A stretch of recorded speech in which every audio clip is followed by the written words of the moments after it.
I grew up in a small town in Wisconsin called Wausau.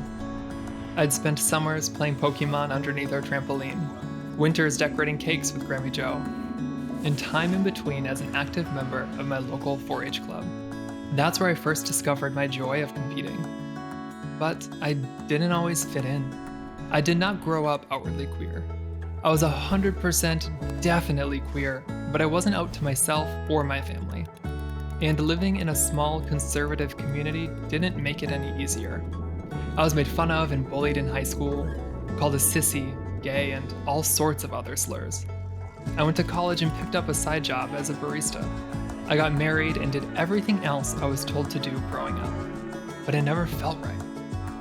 I didn't know exactly who I was at the time, but I knew that I wasn't like most people around me, and I was finally ready to embrace that. I came out as gay, got a divorce, and as a result, lost most of my friends. I am proud of my growth in navigating the hardships experienced in my childhood. When I needed support, the coffee community celebrated me for who I was. I was scared I'd be left behind or kept out of spaces, but these fabulous people welcomed me fiercely. I was trained by seasoned barista competitors, and after only 10 months of working in coffee, I competed in my first competition. And I did not do so great.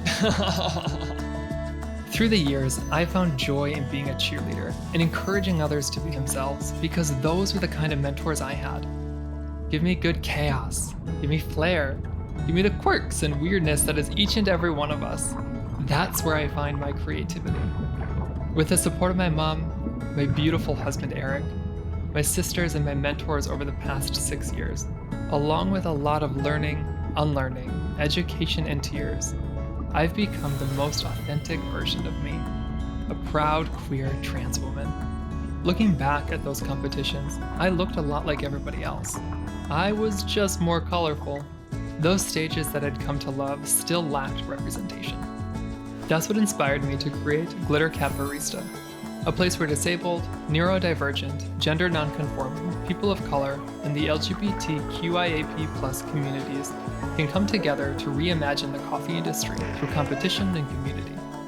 As a nonprofit, Glitter Cat relies on generous donations from wonderful partners like Torani.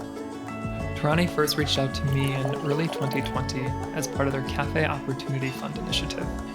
And it's inspiring to see companies like them actively looking for ways to reinvest in the coffee industry.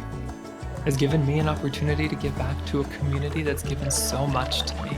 Glitter Cat is a safe space to be your true self, to be heard, fiercely supported, and to find your place in the ranks of the great, the glorious, the misfits. We're just one tiny piece of the puzzle working towards a more equitable coffee industry. And we're just getting started.